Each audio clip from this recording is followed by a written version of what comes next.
புறந்தூய்மை நீரான் அமையும், அகந்தூய்மை வாய்மையால் காணப்படும் தான் சொல்லியிருக்காரு சார். கீழ இருந்து மேல் நோக்கி தாங்க சார் நம்ம தண்ணியை ஊத்தணும். அந்த காலையில குளிக்கிறப்ப மட்டும்தான் சார் நம்ம உடம்போட அங்கங்களை தொட்டு பார்க்கக்கூடிய வாய்ப்பு.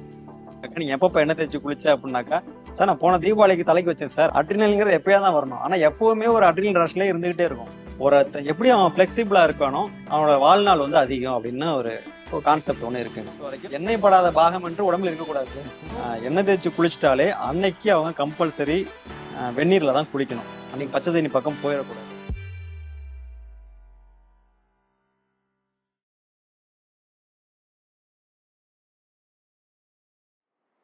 வணக்கம் நேர்களே. நம்ம கடந்த சில மாதங்களா மலையான் சேனல்ல டாக்டர் பாலசுப்ரமணியம் சார் வந்து லிவர் பற்றின ஒரு இன்டர்வியூலையும், அப்புறம் லாஸ்ட்டாக நம்ம அப்லோட் பண்ணியிருந்த டாக்டர் சித்திக் சாருடைய முட்டுவலி சம்மந்தப்பட்ட வீடியோலையும் எண்ணெய் குளியல் பற்றியும் லிம்பாட்டிக் மூமெண்ட் பற்றியும் நிறைய அவங்க ரெஃபரன்ஸ் சொல்லிகிட்டே இருந்ததை பார்த்து நமக்கு வந்து இன்புட்ஸ், எங்களுக்கு எண்ணெய் குளியலை பற்றி ஒரு ஸ்பெசிஃபிக் வீடியோ ஒன்று செய்து கொடுங்க அப்படின்னு தனிப்பட்ட முறையிலையும் மெயிலையும் கேட்டுக்கிட்டு இருந்ததை முன்ன வச்சு இப்போ நம்ம டாக்டர் வினோத் சார் சித்த மருத்துவர் அவர்கிட்ட நம்ம எண்ணெய் குளியல் சம்மந்தப்பட்ட நமக்கு இருக்கிற சந்தேகங்களை கேட்டு தெரிஞ்சுக்கிறதுக்காக அணுகியிருக்கோம். வணக்கம் சார். வணக்கம் சார். சார், இது ரொட்டீனாக செய்கிற விஷயங்கள் தான். தூங்கிறது, சாப்பிட்றது, குளிக்கிறது. இல்லை குளியலும் எண்ணெய் குளியலும் எப்படி அணுகணும்? குளியல்லாம் பொதுவாக எப்படி சார் செய்யணும்? சரிங்க சார். குளிக்கணுமா சார் முதல்ல? ஆமாம் சார். இது நம்ம ரெஃபரன்ஸ் எடுத்து நம்ம பேசலாம் சார். வள்ளுவ பெருமான்கிட்டேருந்து நம்ம ஆரம்பிப்போம் சார். சந்தோஷம் சார். புறந்தூய்மை நீரான் அமையும், அகந்தூய்மை வாய்மையால் காணப்படும் தான் சொல்லியிருக்காரு சார். ஸோ அகத்தில் உள்ள தூய்மை வந்து நம்ம உண்மை பேசுறதுனால அமையும். அது மாதிரி புற தூய்மை நம்ம நீர்னால அமையும்னு சொல்லியிருக்காங்க. ஸோ நம்ம உடம்புல உள்ள கழிவுகளை அழுக்குகளை எடுக்கிறதுக்கு நீர் தான்ட்டு ஒரு ரெஃபரன்ஸ் வந்து வள்ளுவ பெருமானே கொடுத்துருக்காரு. ஸோ கட்டாயம் குளிக்கணும். கண்டிப்பா குளிக்கணும். அது மாதிரி நம்ம ஆதி தமிழர்ல உள்ள பேச்சு வழக்குல உள்ள பழமொழிகளையும் பாத்தீங்கன்னாக்கா, கூழானாலும் குளித்து குடி, கந்தையானாலும் கசக்கி கட்டு அப்படின்னு தான் சொல்லியிருக்காங்க. ஸோ காலையில எந்திரிச்சு குளிக்கிறதுங்கிறதுக்கு முக்கியமான ஒரு பழமொழியாவும் இருக்கு, ஒரு ரெஃபரன்ஸா வள்ளுவ பெரியவங்களும் சொல்லியிருக்காங்க. எத்தனை வாட்டி குளிக்கணும் சார்? அது அவங்களோட வேலை சார்ந்து பண்ணணும் சார். ஆனா அதிகாலையில எந்திரிச்சு குளிக்கணுங்கிறது கம்பல்சரியா வச்சுக்கணும். கம்பல்சரி காலையில குளிக்கிறது அவசியம். கம்பல்சரி. 2வது 3வது குளியல் உங்க சௌகரியம், உங்களோட வேலை பொழுது அவங்களோட சுமையை பொறுத்து மாத்திக்கலாங்க சார். இப்ப காலையில எந்திரிச்சோடனே குளிக்கிறதுலயே நமக்கு சில தவறுகள் பண்றோம். அதை மட்டும் நம்ம இங்க பேசிட்டு போலாங்க சார். ஏன்னா எல்லாருக்குமே எந்திரிச்சு குளிக்கிறதுங்கிற நார்மலான விஷயம் தானே, இதை பத்தி எதுக்கு பேசுறாங்க அப்படிங்கிற ஒரு தாட்ஸ் வரலாம். ஸோ அதில் என்னென்ன தவறுகள் மட்டும் பண்ணுறோம் அதை மட்டும் நம்ம சின்ன லைட்டாக டச் பண்ணிட்டு போகலாங்க சார். நைட்டு பூரா தூங்குறோம் சார். ஒரு ஒரு குறைஞ்சபட்சம் ஒரு 7 மணி நேரமாவது தூங்கணுங்கிறது நமக்கு ஜென்ரல் ரூலாக வச்சுக்கணுங்க சார். அந்த 7 மணி நேரம் தூங்கி காலை ஒரு 5 மணிக்கோ ஒரு 5:30 மணிக்கோ எந்திரிக்கிறங்கிறப்போ நீங்கள் உடம்பை டச் பண்ணி பார்த்துருக்கீங்களா சார்? அவங்க கொஞ்சம் சூடாக இருக்கும் சார். சூடாக இருக்கும். நீங்கள் நல்லாவே குழந்தைங்களாம் பார்த்தீங்கன்னா நல்லாவே தெரியும். ஓகே. நல்லா தொட்டு பார்த்தீங்கன்னா ஒரு சூடு தெரியும் சார். அது தூக்கத்தினால வர சூடுன்னு நம்ம சொல்லுவாங்க சார். அந்த சூட்டோட நம்ம உடனே போயிட்டு குளிக்க கூடாது சார். ஆனா இன்னைக்கு வயலுக்கு வேலைக்கு போறவங்களா இருக்கட்டும், இல்ல ஆபீஸ் போறவங்களா இருக்கட்டும், ஒரு பரபரப்புல என்ன பண்றோம் அப்படின்னாக்கா, காலைல எந்திரிச்சது நீங்க ஒரு ரொட்டீன் மாதிரி பல்லு விளக்குறது, டாய்லெட் போறது, குளிக்கிறது அது வந்து ஒரு ரொட்டீனா ஆக்கிடுறாங்க சார். ரொட்டீன் தான், பட் அது வந்து என்ஜாய் பண்ணி பண்ற மாதிரி ஒரு விஷயமா இன்னைக்கு இல்ல. அது பண்ணிட்டு போயிருமே 2 மினிட்ஸ்ல அப்படிங்கிற மாதிரி ஒரு விஷயமா தான் இருக்கு. நான் எதுனா சொல்ல வரேன்னாக்கா, அந்த ஹீட் இருக்கு இல்லையா சார், உடம்புல உள்ள ஹீட், அது வந்து நம்ம புற சூழ்நிலையில உள்ள அந்த ஹீட்டோட கொஹரன்ஸ் ஆகாம நம்ம தண்ணி ஊற்றக்கூடாது சார். நம்ம உடலுடைய வெப்பமும் வெளி சூழ்நிலையில் இருக்கிற வெப்பமும் ஒன்னாகணும் இல்ல, எடுத்தோடனே அந்த உடம்புல உள்ள சூட்ல நம்ம டைரக்டா தண்ணி ஊத்திடக்கூடாது. குளிர்ச்சியான தண்ணியை ஊத்திடக்கூடாது. என்ன சார் ஆகும்? இல்லைங்க சார், ஒரு எடுத்துக்காட்டுக்கு நம்ம இப்போ ஒரு கிளாஸ் டம்ளர்ல ஒரு ஹாட் வாட்டர் ஊத்துறீங்க. ஹாட் வாட்டரை உடனே நீங்க எம்டி பண்ணிட்டு உடனே ஒரு சில் வாட்டர் ஊத்துறீங்க, என்ன சார் ஆகும்? அந்த கிளாஸ் கிராக் ஆகும், இல்ல வெடிச்சு போகும். அதே மாதிரிதான் சார் நம்ம உடம்பும் ரொம்ப நுண்ணுணர்வு வாய்ந்ததுங்க சார். அதை நம்ம வந்து ரொம்ப பாதுகாக்கணும். ஸோ அது வந்து அந்த சூடு வந்து நீங்க கொஞ்சம் நார்மல் ஆகும் சார். அதுக்கு கொஞ்சம் கால அவகாசம் குடுக்கணும். ஒரு கை கணக்கா எவ்வளோ டைம் எடுத்து குளிக்கலாம் சார் எழுந்ததுல இருந்து? மினிமம் ஒரு 1 ஹவர் வச்சுக்கணும் சார். நீங்க ஒரு 5 மணிக்கு எந்திரிக்கிறீங்க அப்படின்னாக்கா, 6 மணிக்கு குளிக்கிறது உகந்ததா குளிக்கலாம். இருக்கும். இல்ல நீங்க 6 மணிக்கு தான் எந்திரிக்கிறீங்கன்னாக்கா, ஒரு 7 மணிக்கு மாத்திக்கங்க. ஓகே. அந்தந்த 1 மணி நேரத்துல நீங்க மற்ற ஆக்டிவிட்டீஸ் பண்ணலாம். உடம்ப கொஞ்சம் இயக்கம் சார்ந்து பழகிக்கணுங்க சார். ஓகே. இப்ப பழங்காலத்துல பாத்தீங்கன்னாக்கா, அந்த காலத்துல டாய்லெட்ஸ்லாம் வீட்ல கிடையாது. நடந்து எந்திரிப்பாங்க, எந்திரிச்சு வேப்ப மரத்துல போய் குச்சிய எடுத்துட்டு பல்லு விளக்கிட்டு பேசிக்கிட்டே அப்படியே போவாங்க. கொஞ்சம் போயிட்டு டாய்லெட்லாம் போயிட்டு, அவங்க குளிக்க போறதுக்கே அந்த டைம் ஒரு 1 ஹவர் ஆயிடுங்க சார். ஆமா. அப்படி இருந்தாங்க. ஆனா இன்னைக்கு கால சூழ்நிலையில அதுக்கு தகுந்தாப்படி நீங்க மாத்திக்கணும் சார். ஓகே. 1 ஹவர் நீங்க வேற ஏதாவது உடல் சார்ந்த இயக்கங்கள வச்சுக்கங்க. ஏதோ ஏதாவது ஒரு உடற்பயிற்சியோ, பண்ணி நடைப்பயிற்சியோ, இல்ல மத்த வேலைகள் பார்த்தோ ஆமா. அப்படி சொல்றேன். தேங்கி இருக்க சூட பரவலாக்கிட்டீங்க அப்படின்னாக்கா, அந்த குளியலுக்கு அந்த உடம்பு அடாப்ட் ஆயிரும் சார். சூப்பர். அதுக்கப்புறம் குளிச்சுட்டு போலாம். இது ஃபர்ஸ்ட்டா நம்ம செய்யக்கூடிய தவறுங்க சார். எடுத்தோனே குளிக்க கூடாதுங்கிறதுக்காக ஒரு சின்ன ஓகே. ஒரு உதாரணம் சார். 2வது விஷயம், பாத்ரூம் போனோனயே நெறைய பேர் பண்ற தப்பு பார்த்தீங்கன்னாக்கா, பெரும்பாலும் இப்ப ஷவர் குளியலா தான் இருக்கு. டைரக்ட்டா போறாங்க, ஷவர் ஆன் பண்றாங்க, டைரக்ட்டா தலையில தான் படுது. அந்த விஷயம் ஒரு மிகப்பெரிய தவறா கருதப்படுது. அது முதல் தண்ணி தலைக்கு ஊத்தக்கூடாதுன்னு சொல்றீங்க. ஆமாங்க சார். நம்ம கீழேருந்து மேல் நோக்கி தாங்க சார் நம்ம தண்ணிய ஊத்தணும். அது எதுக்காகன்னா, இந்த உஷ்ணம் சார்ந்த விஷயம் தான் சார். இப்ப நெறைய விஷயங்கள் நெறைய YouTubeல பார்த்திருக்கலாம். குளிக்க போனாங்க, பாத்ரூம்ல மயங்கி விழுந்துட்டாங்க அப்படிங்கிற அண்மை செய்திகள் நெறைய ஆம். பார்த்திருக்கலாங்க சார். அதுக்கு காரணம் இந்த குளியல் முறையில் தவறா இருக்கிறதுனால தான். என்ன விஷயம்னா, நம்ம இப்போ தலைக்கு டைரக்ட்டா தண்ணி ஊத்துறதுனால, நம்ம தலையில சில்னஸ் வந்துரும். ஓகே. ஒரு குளிர்ச்சியான விஷயம் தலைக்கு வந்துரும். ஸோ நம்ம உடம்போட இன்டெலிஜென்ஸ் என்னன்னாக்கா, அந்த குளிர்ச்சிய ஈடுகட்டுறதுக்காக ரத்த ஓட்டத்த அதிகப்படுத்தி, அங்க ஒரு சூடு குடுக்குறதுக்காக ரத்த ஓட்டம் ரஷ் ஆகும். ஃபாஸ்ட்டா போகும். பிபி ரைஸ் ஆகுமா சார் அப்போ? பிபின்னு சொல்ல முடியாது. ரத்த ஓட்ட நாளங்கள்ல ஒரு ரஷ் இருக்கும் சார். ரஷ் இருக்கும். ரஷ் இருக்கும். ஓகே. அந்த நேரத்துல நம்மள மூளையில இருக்கக்கூடிய அந்த ஆர்டரிஸ், கேப்லரிஸ் சொல்லக்கூடிய ரத்த நாளங்கள்ல இது போகக்கூடிய ஸ்பீடுக்கு அந்த ஸ்பேஸ் இல்ல அப்படிங்கிறப்போ, போய் ரஷ் பண்றப்போ அங்க ஒரு வெடிப்புகள் ஏற்படுது சார். ஆர்டரி, கேப்லரிஸ் அந்த வெடிப்புகள் ஏற்படுது. ஸோ அப்போ வந்து ஒரு காற்று ஓட்ட தடைபாடுனால அங்க ஒரு மயக்கம் ஏற்படுது. ஸோ இந்த மாரி தவறுகள் பண்றது கூடாது அப்படிங்கிறதுக்காக தான், கீழேருந்து மேல் நோக்கி குளிக்கணும் அப்படிங்கிற ஒரு முறைய ஆதியில வச்சிருந்தாங்க. நம்ம குளத்துல இறங்குனா எப்படி சார் இறங்குவோம்? ஃபர்ஸ்ட் முதல்ல கால ஆரம்பிப்போம். அப்புறம் முட்டி வரும். அப்படித்தானே சார் நம்ம டைரக்ட்டா போய் குதிக்க மாட்டோம் இல்லையா? ஓகே. கொஞ்சம் கொஞ்சமா தான் அ தண்ணி வந்து மேல் நோக்கி எழும்பணுங்க சார். ஆ அப்படி கீழேருந்து வர்றப்போ, அந்த உடம்புல உள்ள உள்ளுக்குள்ள உள்ள வெப்பம் வந்து கொஞ்சம் கொஞ்சமா மேல ஏறி, நம்மளோட துவாரங்கள் வழியா வெளில வந்துரும் சார். ஓகே. அதுக்கப்புறம் கடைசியா அந்த உடம்பு வந்து அந்த சூட அடாப்ட் பண்ணதுக்கு அப்புறம் நம்ம தலைக்கு ஊத்துனாக்கா, எந்தவித உபாதையும் இருக்காது. இது நம்ம காமனா பண்ற 2வது தவறுங்க சார். ஓகே. இது 2த்தையும் நம்ம கரெக்ட் பண்ணிட்டாலே, நம்ம அந்த குளியலுக்கு உண்டான தேக ஆரோக்கியம் கிடைச்சிரும் சார். ஓகே. நம்ம ஜெனரலா எதுக்காக குளிக்கிறோம்னு குளிக்கிறது அவசியமான்னு கேட்டீங்க. அது நம்ம ஜெனரலா அழுக்கு எடுக்கிறதுக்காக குளிக்கிறோங்கிறது ஒரு விஷயம் சார். ஆமா. அது பிரதானம். இல்லன்னுலாம் சொல்லல. நம்ம ஸ்கின்ல இருந்து அவ்ளோ துவாரங்கள் இருக்கு. ஆம். அந்த துவாரங்கள் வழியா வந்து மலினங்கள் வெளில வருது. ஸோ அந்த மலினங்கள போக்குறதுக்கு குளிக்கணும். மலினங்கள்னா டாக்ஸின்ஸ். டாக்ஸின்ஸ். ஓகே. செல்ஸ் எல்லாம் மெட்டபாலைஸ் ஆகி ஒரு டாக்ஸின்ஸ் வெளிப்படுது. அது நம்ம ஸ்கின்ல தான் ரிஃப்ளெக்ட் ஆகும் சார். ஸோ அந்த மலினங்கள தினந்தோறும் நம்ம நீக்கிறதுக்காக கண்டிப்பா குளிக்கணும். இது எல்லாருக்கும் தெரிஞ்ச விஷயமா இருக்குங்க சார். இத தாண்டி ஏன் குளிக்கணும் அப்படிங்கிறதுக்கு ஒரு மாடர்ன் சயின்ஸ் பிரகாரமே நம்ம அணுகலாங்க சார். லிம்பாட்டிக் சர்க்குலேஷன் நம்ம ஒரு சர்க்குலேஷன் நம்ம உடம்புல இருக்கு. பிளட் சர்க்குலேஷன் போல. பிளட் சர்க்குலேஷன் மாரி. இப்ப பிளட் சர்க்குலேஷனுக்கு ஒரு ஆர்கன் இருக்கு. ஹார்ட்ங்கிற ஒரு ஆர்கன் இருக்கு. அது பம்ப் பண்றது மூலம் பிளட் சர்க்குலேஷன் சீரா நம்ம உடம்புல இருக்கு. ஆனா லிம்பாட்டிக் சர்க்குலேஷன்ங்கிறது அதுக்குன்னு ஸ்பெசிஃபிக்கா எதுவும் ஆர்கன் கிடையாது சார். அத நம்ம வந்து ஆரோக்கியமா வச்சுக்கிறதுனாக்கா, நம்ம உடல் சார்ந்த இயக்கங்கள் பண்றப்போ அது ஆட்டோமேட்டிக்கா நார்மலா இருக்கும் சார். எதுக்கு லிம்பாட்டிக் சர்க்குலேஷன் நார்மலா இருக்கணும்? அது ஆரோக்கியமா இருக்கணும்னாக்கா, நம்ம உடம்புல நோய் எதிர்ப்பு ஆற்றல் இம்யூனிட்டின்னு சொல்லக்கூடிய விஷயம் அந்த லிம்பாட்டிக் சர்க்குலேஷன் சார்ந்து தான் சார் இருக்கு. ஸோ அப்போ நம்ம குளிக்கிறப்போ, இப்ப நீங்க பாத்ரூம்ல போயிட்டு உடனே குளிச்சுட்டு வர்றது வேஸ்ட்ன்னு சொல்ல முடியாது. அது அழுக்கு போயிரும். அழுக்கு போகும். அது கூட 2 நிமிஷத்துல குளியல் 2 மினிட்ஸ் நூடுல்ஸ் போல இருக்கு இப்ப குளியல். நம்ம தேக ஆரோக்கியத்துக்காக குளிக்கிறோம் அப்படிங்கிறப்போ, நம்ம வந்து அந்த காலையில குளிக்கிறப்ப மட்டும் தான் சார் நம்ம உடம்போட அங்கங்கள தொட்டு பார்க்கக்கூடிய வாய்ப்பு. அத காலையில தவிர நம்ம போயிட்டு கையோ, காலையோ பர்ப்பஸா வலி இல்லாத பட்சத்துல, வலி இருந்தா தொட்டு பார்ப்போம். இப்ப தலைன்னு ஒண்ணு எப்ப ஃபீல் பண்றோம்? தலைவலி வந்தா மட்டும் தான் தலை நம்ம உடம்போட இருக்குங்கிறத ரியலைஸ் பண்றோம். உண்மைதான் சார். அந்த மாரி நம்ம உடம்புல வலி வராத பட்சத்துல நம்ம எங்கேயும் போய் தொட்டு பார்க்க போறதில்ல.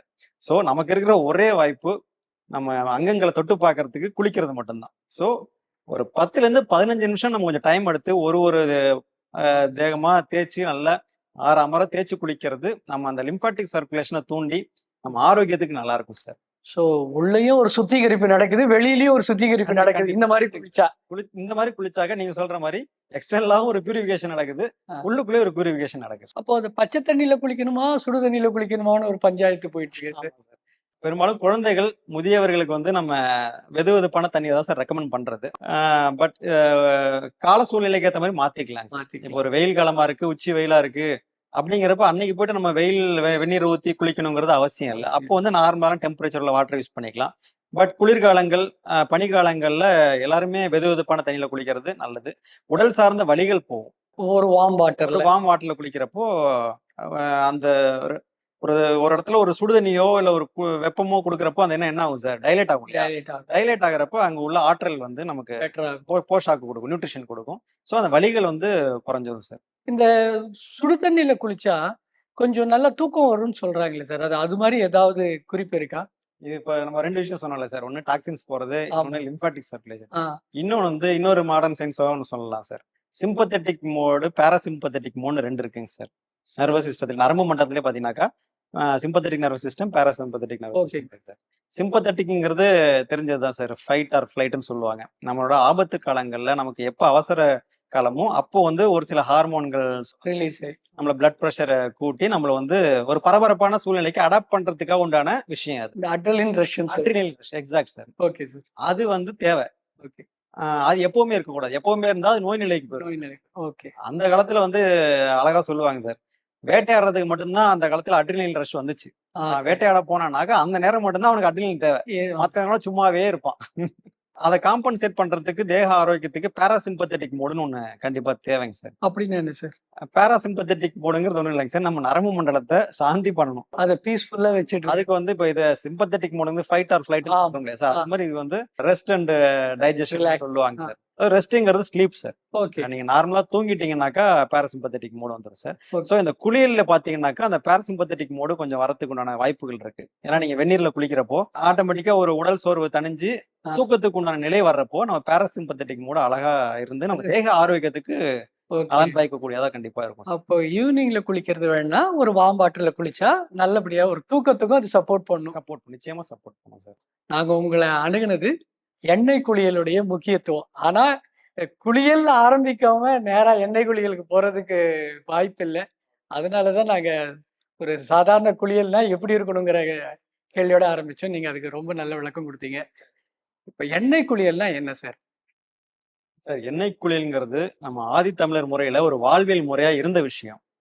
ஆனா இன்னைக்கு அதை வந்து நம்ம ஒரு விசேஷத்துக்கு மட்டுமே பயன்படுத்தக்கூடிய விஷயமா போச்சு. பேஷண்ட் வர்றாங்க அப்படின்னாக்கா, நீங்க எப்பப்ப எண்ணெய் தேய்ச்சி குளிச்ச அப்படின்னாக்கா, சார் நான் போன தீபாவளிக்கு தலைக்கு வச்சேன் சார். அதுவும் தலைக்கு உச்சியில கொஞ்சம் சாஸ்திரத்துக்கு வைக்க சொன்னாங்க பாட்டி, அதனால வச்சேன் அப்படின்னு சொல்ற சந்ததியினரை இன்னைக்கு பாக்குறோம். ஆனா இது வந்து ஒரு வாழ்வியல் முறையாவே இருந்துச்சு. அன்னைக்கு என்னங்க சார், நம்ம ஏற்கனவே பேசின மாதிரி அன்னைக்கு அவனுக்கு என்ன சார் தேவை இருந்துச்சு? அவர் சாப்பிடுறதுக்கு உணவுக்காக அவன் போய் உழைச்சிருப்பான். அவ்வளவுதான். அவனோட தேவை வந்து ரொம்ப குறுகியதா தான் இருந்துச்சு சார். அவன் வந்து இயற்கை சார்ந்து வேற வாழ்ந்தான். அவனுக்கு எந்தவித எக்ஸ்டர்னல் ஃபேக்டர்ஸும் அவனோட தேக ஆரோக்கியத்தை கெடுக்கிறதுக்கு பெரிய அளவுல கிடையாது. அவனுக்கு இருக்கிற ஒரே விஷயம் அவன் சாப்பாட்டுக்காக போய் உழைச்சான். அப்படி வாழ்ந்தவனே, இயற்கையோடு வாழ்ந்தவனே வாரத்துக்கு ஒரு தடவை எண்ணெய் தேய்ச்சி குளிச்சிருக்கான். அப்ப இன்னைக்கு நம்ம கன்சியூமரிசமா இருக்கும் சார். எல்லாமே நமக்கு வேணும் அப்படின்னு சுத்திக்கிட்டு இருக்கும். பரபரப்பான சூழ்நிலை. எப்பவுமே ஒரு அட்ரினல்ங்கிறது எப்பயா தான் வரணும். ஆனா எப்பவுமே ஒரு அட்ரினல் ரஷ்லேயே இருந்துகிட்டே இருக்கும். அப்படிங்கிறப்போ இன்னைக்கு ஏன் இவ்வளவு ஹாஸ்பிட்டல்ஸ், இவ்வளவு இன்வெஸ்டிகேஷன்ஸ் இதெல்லாம் வருதுன்னாக்கா, நம்ம வந்து ஒரு பரபரப்புலேயே இருந்துகிட்டு இருக்கோம் சார். ஸோ அந்த பரபரப்பு இன்னைக்கு தேவையாகவும் இருக்கு. அப்படிங்கிறப்போ நம்ம அதுல இருந்து வெளில வர்றதுக்கான விஷயங்கள் பேசுறதுங்கிறது வீண் சார். ஸோ அதுல இருந்து நம்ம உடம்பை எப்படி நம்ம ஆரோக்கியமா வச்சுக்கலாம் அப்படிதான் நம்ம பேசணும் மொழியா, அதுல இருந்து நம்ம எஸ்கேப் ஆகுது பார்க்கக்கூடாது சார். அப்படிங்கிறப்ப இந்த எண்ணெய் குளியலுங்கிறது மிக மிக அத்தியாவசியமான ஒன்னா நாங்க சித்த மருத்துவர்கள் கண்டிப்பா சொல்றோம். ஏன்னாக்கா இப்போ நம்ம லைஃப் ஸ்பேனை வந்து எப்படி நிர்ணயிக்கிறாங்கன்னா ஃபிளெக்சிபிலிட்டியை வச்சு நமக்கு டிஃபைன் பண்றாங்க. எப்படி அவன் ஃபிளெக்சிபிளா இருக்கானோ அவனோட வாழ்நாள் வந்து அதிகம் அப்படின்னு ஒரு கான்செப்ட் ஒன்று இருக்குங்க சார். ஃபிளெக்சிபிலிட்டி ரெண்டுத்துலயுமே தேவை. உடல்லையும் தேவை, மனதிலையும் தேவை. சோ உடல்ல ஒரு ஃபிளெக்சிபிலிட்டி தேவைங்கிறப்ப இந்த எண்ணெய்க்குள்ள மிக அத்தியாவசியமா ஒன்று. நம்ம ரிஜிட்னஸ் குறைக்குது. கண்டிப்பா அந்த உடல் இறுக்கம்னு இருக்குல்ல சார், அந்த இறுக்கம் அந்த இதை தளர்த்துறது எண்ணெய்க்குள்ள நிச்சயம் அதுல மிக முக்கிய பங்காற்றுறது. எக்ஸாம்பிள் சொல்ல போனாக்க, நம்ம சைக்கிள் வாங்கிட்டோம், புதுசுல நல்லா இருக்கும், அது ஓட ஓட ஓட தேய்மானம் அடையுது இல்லையா சார். அப்போ வந்து நமக்கு அந்த சவுண்ட் வருது. அந்த சவுண்ட நம்ம எப்படி போக்குறோம்? ஓகே. ஏதோ ஒரு கிரீஸ் ஒரு கிரீஸோ ஏதோ ஒரு லேமேன் எக்ஸாம்பிளா ஆ சொல்றேன் சார் அது. அப்படிங்கிறப்போ நம்ம உடல்ல நம்ம பார்க்குற வேலைப்பளு, சிந்திக்கிற எண்ணங்கள் இது கூட நமக்கு தேய்மானத்துக்கு வழிவகுக்கும். ஸோ இதுலலாம் நமக்கு வந்து டெட்டரேஷன் ஆயிட்டு இருக்கிறத நம்ம எப்படி பாதுகாக்கலாம்னாக்கா, எண்ணெய் குளியல் மூலமா நம்ம அத பாதுகாத்து கொண்டு வரலாங்க சார். ஸோ இது ரொம்ப முக்கியமான விஷயம் எண்ணெய் குளியல்ங்கிறது நம்மளோட தேக ஆரோக்கியத்துக்கு கண்டிப்பா தேவைங்கிறதுங்க சார். சரி. இது வந்து உடம்புல என்ன சார் செய்யுது? இ எண்ணெய் நாங்க மேல அப்ளை பண்றோம். அது உடம்புக்குள்ள போய் என்ன செய்யுது? நம்ப சித்த மருத்துவப்படி அடிப்படையா சொல்ற அந்த வாதம், பித்தம், கபம் அந்த அடிப்படைக்கு போய் அது வேலை செய்யுதா? அது எப்படி வேலை செய்யுது? நாங்க மேல தானே பூசுறோம். ஆமா சார். நான் தான் சொன்னேன்ல சார், தோலுங்கிறது ஒரு மிகப்பெரிய உறுப்பு. அந்த தோல்ல ஏகப்பட்ட கண்ணுக்கு தெரியாத துவாரங்கள் இருக்கு. ஸோ நம்ம இப்போ ஒரு புண்ணுக்கு ஆயின்மென்ட் போடுறோம். அந்த புண்ணு ஆறுது இல்ல சார். எப்படி ஆமா. ஆறுது? அது அது உள்ள அப்சார்ப் ஆகாமல ஆறுது. ஆமா அதே உண்ம. மாரி தான் சார் எண்ணெயும். எண்ணெய் வெளிப்புறமா தேய்க்கிறப்போ, அந்த துவாரங்கள் வழியா அது உள்ள போயிட்டு, அது சேர வேண்டிய இடத்துக்கு போயிட்டு, அந்த வேலைய கரெக்ட்டா செய்யுதுங்க சார்.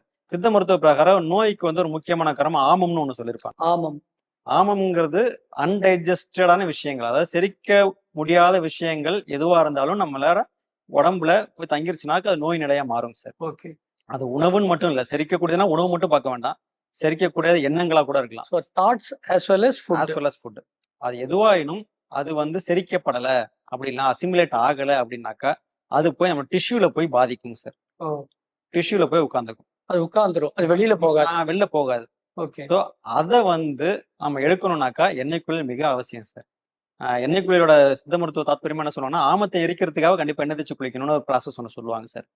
உடம்ப பியூரிஃபிகேஷன் பண்றதுக்குன்னு ஒரு ப்ராசஸ் இருக்கு. அத பத்தி நம்ம இன்னொரு பேசுவோம் சார். அதுல என்ன ப்ராசஸ் இருக்கும்னாக்கா, நம்ம ஆமத்த எரிக்கிறதுக்கு ஒரு சில மருந்து முறைகள் எடுத்துட்டு, ஒரு 5 டேஸோ இல்ல 7 டேஸோ எண்ணெய் தேய்ச்சு கன்டினியூஸா எண்ணெய் தேய்ச்சு குளிச்சுட்டு, அந்த ஆமம் வந்து வயிறுக்கு தான் சார் வரும். ஆ ஓகே. வயிறு எல்லா ஆர்கன்ல இருந்தும் வயிறுக்கு அசெம்பிள் ஆயிடும். பெரிஃபெரலா இருக்கிற எல்லா ஆமமும் ஆ நம்மளோட ஜீரண மண்டலத்துக்கு வந்துரும். வந்துரும். அப்போ வந்து ஒரு பேதி மருந்து குடுக்குறப்போ, அந்த ஆமம் வந்து நம்ம உடம்ப விட்டு அந்த கழிவு வெளில போயிடும். ஸோ, இப்ப இது எல்லாமே சேர்ந்து தான் பியூரிஃபிகேஷன் ப்ராசஸ். ஓகே. இது வந்து நம்ம ட்ரீட்மெண்ட்டா போறோம். பட் இது இல்லாம நம்ம அன்றாடத்துல நம்ம ஆமத்த கொஞ்சம் கொஞ்சமா எடுத்து நம்ம வெளில தள்ளுறதுக்கு இந்த எண்ணெய் குளியல் அவசியம்ங்கிறத சொல்ல ஓகே. வரேன் சார். ஆமா. இப்போ ஒரு எண்ணெய் குளியல் அப்படின்னா உடம்ப சில் பண்ணுதா? சூடாக்குதா? சமம் பண்ணுதா? வாதம், பித்தம், கபம்ல இது எத சீர் பண்ணுது? எப்படி சார் இது? இப்ப எண்ணெய் தேய்ச்சு குளிக்கிறது எதுக்கு எண்ணெய் தேய்ச்சு குளிக்கிறேன்? உடம்பு சூடாயிடுச்சுடா, எண்ணெய் தேய்ச்சு குளிடா நம்ம ஆமா, கேள்விப்பட்டிருப்போம். ஆமா ஆமா. சார். உடம்பு சூடானா கண்டிப்பா எண்ணெய் தேய்ச்சு குளிக்கணும். அத வந்து சித்த மருத்துவத்துல பித்தம்னு சொல்றோம் சார். ஆ. பித்தம், வாதமும் கண்டிப்பா அதோட ஸ்டேஜ்ல அதாவது வாதம், பித்தம் இல்லாம போயிறக்கூடாது. அவங்க உடம்புக்கு தகுந்த மாரி அந்த வாத, பித்த ரேஷியோ மெயின்டெயின் ஆகுறதுக்கு எண்ணெய் தேய்ச்சு குளிக்கிறது கண்டிப்பா வேணும். அதாவது கூடுனாலும், குறைஞ்சாலும் அத சமன் பண்ணி குடுக்குதா இது? பண்ணி குடுக்கணும். ஓ! கண்டிப்பா. அதுக்கு எந்த குணம் மாறுனாலும் இது அத பேக் டூ நார்மல் பண்ணி குடுக்கும். ஆ பித்தம்ங்கிறது சூட சொல்ட்டோம். ஆ. வாதம்ங்கிறது கேஸ் அப்படின்னு ஓகே. சொல்றோம். கேஸ்னா வாயு ஓட்டம்னு நம்ம சித்த மருத்துவத்துல சொல்லுவோம். சரிங்க சார். அங்கங்க தேங்கக்கூடிய வாயுக்கள்னால தான் வலி வர்றது. வலி மூட்டு வலி இருக்கு, இல்ல இடுப்பு வலி இருக்குன்னு சொல்றாங்கல்ல. அது வந்து நம்ம சித்த மருத்துவத்துல எப்படி பார்ப்போம்னாக்கா, அது வந்து ஒரு வாயு அப்படின்னு பார்ப்போம் சார். ஆ அந்த வாயுவ போக்குறதுக்கு ஒண்ணு பேதிக்கு சாப்பிடலாம். இல்லாட்டினா இந்த மாரி ரெகுலரா எண்ணெய் தேய்ச்சு குளிச்சுட்டு வந்தா, அந்த வாயு வந்து அந்த ஒரு இடத்துல லாக் ஆகாம பரவலாயிடுச்சுன்னா பிரச்சனை இல்ல. அந்த வாயு உடைஞ்சு வாயு உடைஞ்சு பரவலாயிடும். அந்த பரவலாயிடும். இடத்துல லாக் ஆகி நிக்காம பரவலாக்குறோம் சார். ஓகே. அதுக்கு தான் எண்ணெய் தேய்ச்சு ஸோ எங்கேயாவது வாயு ஒரே இடத்துல இருந்தா அது பெயின் உருவாக்கும். குப்பையும் கண்டிப்பா உருவாக்கும். ஓகே. ஸோ இப்போ இது வந்து நமக்கு சித்த மருத்துவப்படி நம்ம எண்ணெய் குளியல புரிஞ்சுக்கிற வழி. அப்ப எண்ணெய் குளியல எப்படி சார் எடுக்கணும்? சரி சார். இப்ப நம்ம குளிக்கிறதுக்கு என்ன ஆ ரூல்ஸ் சொன்னோமோ, அந்த ஆமா சார். அதுக்கு ஒரு ரூல் செட் ஆஃப் ரூல் ஆமா சொல்லிட்டீங்க. சார். அந்த ரூல்ஸ் மாரியே தான் இதுக்கும் மேக்ஸிமம் ஃபாலோ பண்ணணும். எடுத்தோனே எந்திரிச்ச உடனேயே எண்ணெய் தேய்ச்சு குளிக்க போயிறக்கூடாது. Okay sir. எந்திரிச்சு ஒரு 1 ஹவர் கழிச்சு பயன்படுத்திக்கணும் சார். என்ன பயன்படுத்தணும் அப்படிங்கிறப்ப நல்லெண்ணெய பத்தி பேசுவோம். யார் யாருக்கு என்னென்ன எண்ணெய்ங்கிறது நம்ம அத அப்புறமா கொஞ்சம் நேரம் அடுத்த கழிச்சு பார்ட். பேசுவோம் சார். ஃபர்ஸ்ட் நல்லெண்ணெய்ங்கிறது அப்பைலேருந்தே நமக்கு ஈஸியா அவைலபிளா ஒண்ணு இருந்துச்சு. அதுதான் அந்த எண்ணெய் தேய்ச்சு குளிக்கிறதுக்கான ப்ராப்பரான எண்ணெயாவும் சொல்லியிருக்காங்க. Okay sir. டெக்ஸ்ட்லயுமே சொல்லியிருக்காங்க. உடம்பு பூரா தேய்க்கிறது தான் சார் எண்ணெய் தேய்ச்சு குளிக்கிறது. நம்ம ஓகே. தீபாவளிக்கு தலைக்கு உச்சந்தலையில மட்டும் தேய்க்கிறது எண்ணெய் தேய்ச்சு குளியல் இல்ல. ஆ. எண்ணெய் தேய்ச்சு குளிக்கிறதுனாலே ஆ. உச்சந்தலையில இருந்து உள்ளங்கால் வரைக்கும் பாதத்துடைய அடிப்பகுதி கூடவா ஆமா sir? Sir. Sole of the foot வரைக்கும் எண்ணெய் படாத பாகம் என்று உடம்புல இருக்கக்கூடாது சார். ஓஹோ! அந்த மாரி தான் எண்ணெய் தேய்ச்சு குளிக்கணும். ஒரு சீக்வென்ஸ் வச்சிருக்காங்க சார். அந்த பிரகாரம் தான் நம்ம எண்ணெய் தேய்ச்சு குளிக்கணும். ஃபர்ஸ்ட் உச்சியில நம்ம கொண்ட குழின்னு சொல்றோம் இல்லையா சார்? ஆமா. குழந்தைங்களுக்குலாம் உச்சி குழின்னு சொல்லுவாங்க இல்லையா? ஆமா. அது வந்து நம்மளுக்கு இப்ப மூடி இருக்கும். அந்த இடத்துல வச்சு லைட்டா ஒரு 2, 3 தடவ கொஞ்சம் அசைச்சு விடணும். அப்புறம் குழிகள்னு சொல்லக்கூடிய தொண்டை குழி, நெஞ்சு குழி, அப்புறம் வயிறு உந்தியில, லைட்டா ஒரு சின்ன சர்க்கிள் மாரி லைட்டா தேய்ச்சு ரொம்ப அழுத்தம் குடுக்கக்கூடாது. கிளாக் வைஸ் நம்ம தேய்ச்சுக்கலாம். அதுக்கப்புறம் நம்ம உள்ளங்கால்ல தேய்க்கணும் சார். உள்ளங்கால்ல தேய்ச்சுட்டு, அதுக்கப்புறம் கீழேருந்து மேல் நோக்கி அந்த எண்ணெய தேய்ச்சுக்கிட்டே வரணும். கெண்டைக்கால் சதை, தொடைப்பகுதி, இடுப்பு பகுதி, நெஞ்சு பகுதி, நம்ம புஜங்கள், அப்புறம் நம்ம கழுத்த தேய்ச்சுட்டு, தலையிலயுமே ஃபுல்லா தேய்ச்சுட்டு, அதுக்கப்புறம் நம்ம முகத்திலயும் தேய்ச்சுட்டு, நம்ம பொறிகள்னு சொல்லக்கூடிய கண் துவாரம், மூக்கு துவாரம், காது துவாரம் இது எல்லாத்துலயும் 2, 2 சொட்டு விட்டுட்டு, அதுக்கப்புறம் நம்ம ஒரு 20 நிமிஷத்துக்கு அத டச் பண்ணவே வேண்டாம். தேய்க்கிறதுமே ரொம்ப அழுத்தி தேய்க்க வேண்டாம். ரொம்ப லேசா அப்ளை பண்ணா போதும். ஜென்டில் அப்ளிகேஷன் தான். இத மட்டும் இந்த முறைப்படி நம்ம பண்ணிட்டு வரணுங்க சார். இத செய்த பிறகு நம்ம வந்து ஒரு 20 to 30 மினிட்ஸ் வெயிட் பண்ணணும்.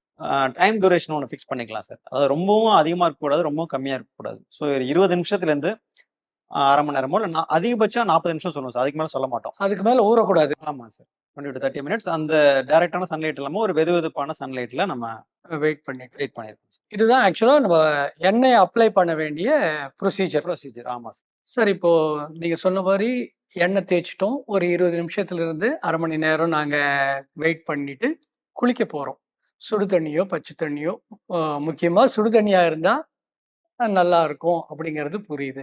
குளிக்கிறது எப்படி குளிக்கணும்? எண்ணெய பூசிட்டோம். இப்ப நாங்க எப்படி எத வச்சு அந்த எண்ணெய ரிமூவ் பண்ணணும்? ஃபுல்லா ரிமூவ் பண்ணணுமா? கொஞ்சமா ரிமூவ் பண்ணணுமா?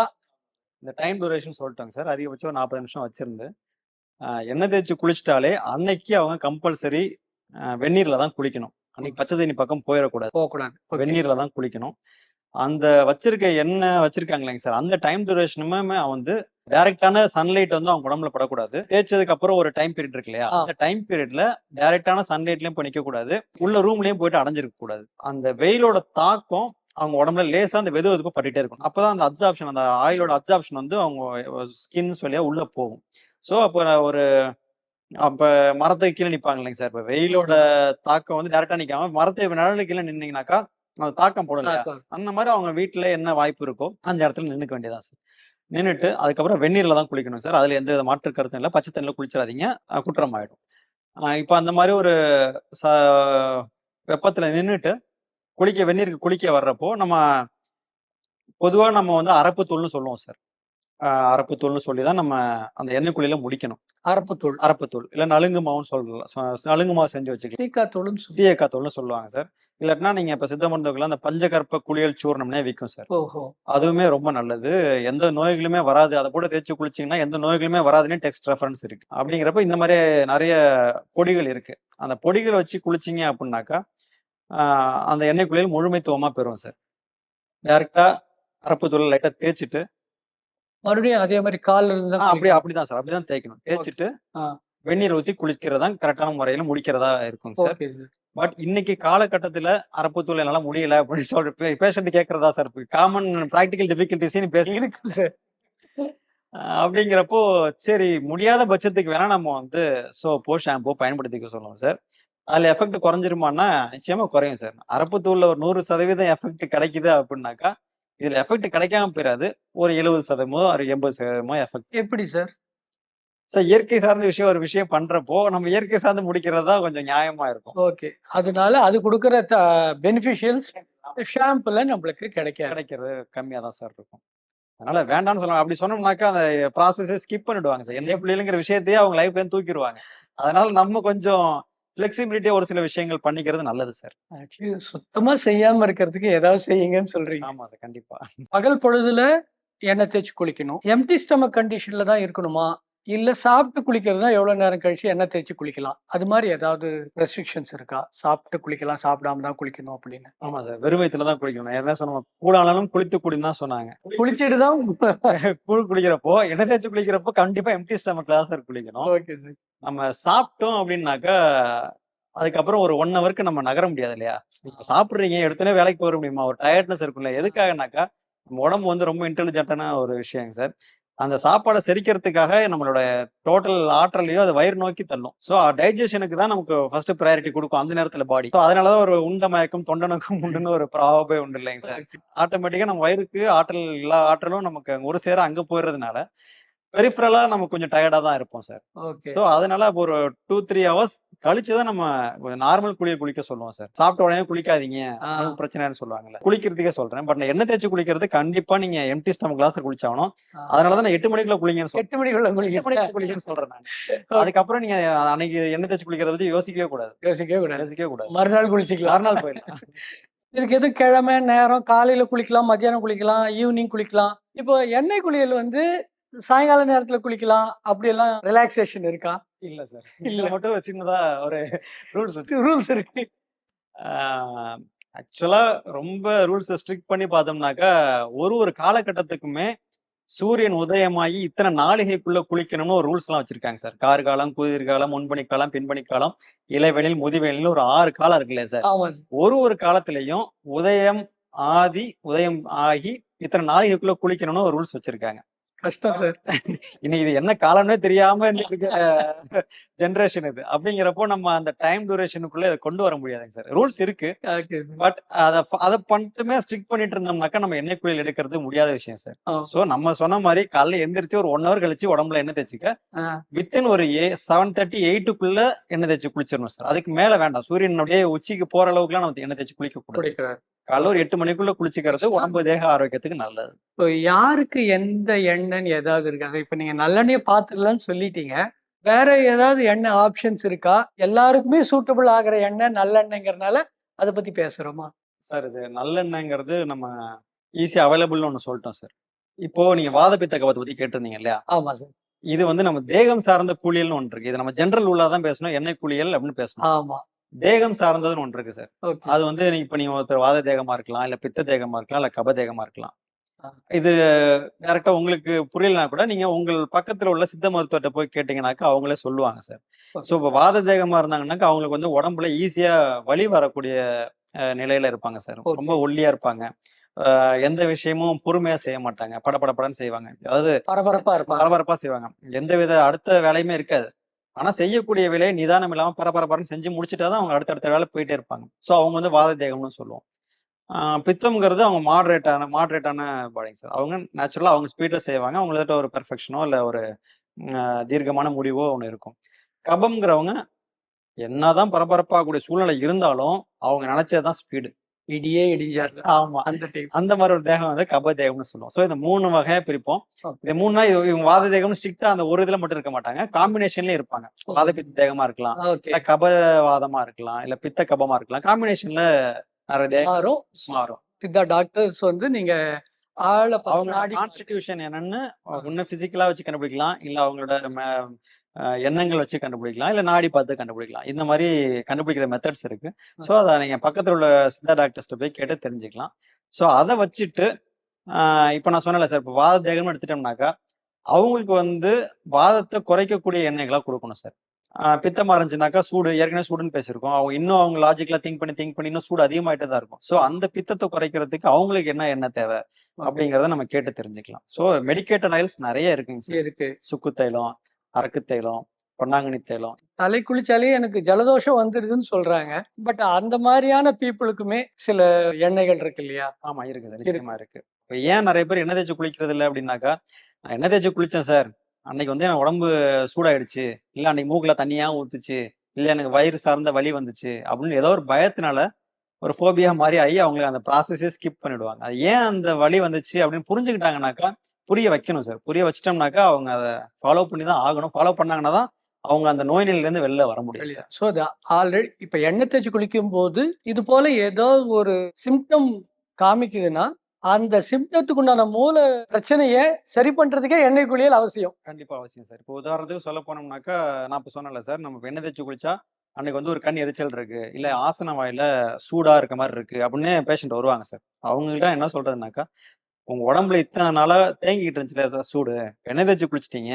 எப்படி அதுன்னு ஆட்டோமேட்டிக்கா மேஜிக் மாதிரி வெளில போயிடுமா? அது உங்க உடம்பு வழியா தான் வெளில போகணும். அப்படிங்கிறப்போ அது வந்து உங்க உடம்பு வழியா தான் போகும். ஒண்ணு கண்ணு மூலமா வெளில வரும். இல்லையா ஆசன வாயு மூலமா வெளில வரலாம். அதனாலதான் அந்த சூடு. அந்த சூடுங்கிறது ஒரு கிரைசிஸ். இது ஹீலிங் கிரைசிஸ்னு சொல்லுவோம் சார் நம்ம. Okay sir. கஷ்டம் தான். பட் ஆனா அந்த ஹீலிங் கிரைசிஸ் நம்ம பொறுத்துட்டோம்னாக்கா, நம்ம உடம்பு தேக ஆரோக்கியத்துக்கு நல்லது. ரொம்ப நல்லது. ஒரு 2, 3 வாரம் அப்படி இருக்கும் சார். அவ்வளவுதான். 2, 3 குளியலுக்கு 2, 3 எண்ணெய் குளியலுக்கு அப்படி இருக்கும். ஓகே. அதுக்கப்புறம் அந்த குற்றங்கள் அவங்க உடம்பு விட்டு போயிடுச்சு அப்படின்னாக்கா, அதுக்கப்புறம் அவங்க நார்மலா தேய்ச்சி குளிச்சுட்டு வந்தாங்கன்னாக்கா, அந்த நோய் நிலையில இருந்து அவங்க வெளில வந்துரலாம் சார். குற்றங்கள்னு நீங்க என்ன சொல்றீங்க? அதான் சார், இந்த வாதப்பித்த கபம்ங்கிறது தன்னிலையில இருந்து மாறி இருந்தா அது குற்றம்னு சொல்லுவோம். அது நம்ம குற்றம்னு சொல்லுவோம். தோஷம்னு சொல்லுவோம். தோஷம்னு சொல்லுவாங்க. Okay sir. பேசிக்கா எண்ணெய் குளியல்னா என்ன அப்படிங்கிற ஒரு விஷயத்துக்கு ஒரு நல்ல ஒரு அறிமுகம் கொடுத்துருக்கீங்க சார். அடுத்தடுத்த பார்ட்ல உங்களை சந்திச்சு எங்களுடைய மற்ற டவுட்ஸும் கேட்டுக்கிறோம் சார். Thank you sir. நன்றி சார். இந்த பகுதியில குளியல் எப்படி அணுகணும், எண்ணெய் தேய்ச்சி குளிக்கிறதுனா என்ன அப்படிங்கிற அடிப்படை விஷயங்களை பத்தி பார்த்தோம். சார் மூலமா கேட்டு தெரிஞ்சுக்கிட்டோம். அடுத்த பகுதியில இது யாருக்கு, இதனுடைய பலன்கள் எல்லாம் எப்படி இருக்கலாம் அப்படிங்கிறது இன்னும் விரிவா பார்க்கலாம். எண்ணெய் தேய்ச்சி குளிக்கிறது அப்படிங்கிறது நம்ம பண்பாட்டுல காலகாலமா இருந்துட்டு வர்ற விஷயம். இது எல்லாருக்கும் எடுத்துட்டு போய் சேர்க்கணும் அப்படிங்கிறது நம்ம மலையான் சேனலுடைய அடிப்படை நோக்கமா இருக்கு. இந்த மாதிரியான விஷயங்கள்ல யாரெல்லாம் உங்களுடைய நண்பர்களோ உறவினர்களோ விருப்பமா இருக்காங்களோ அவங்களுக்கு இதை தெரியப்படுத்துங்க. நன்றி.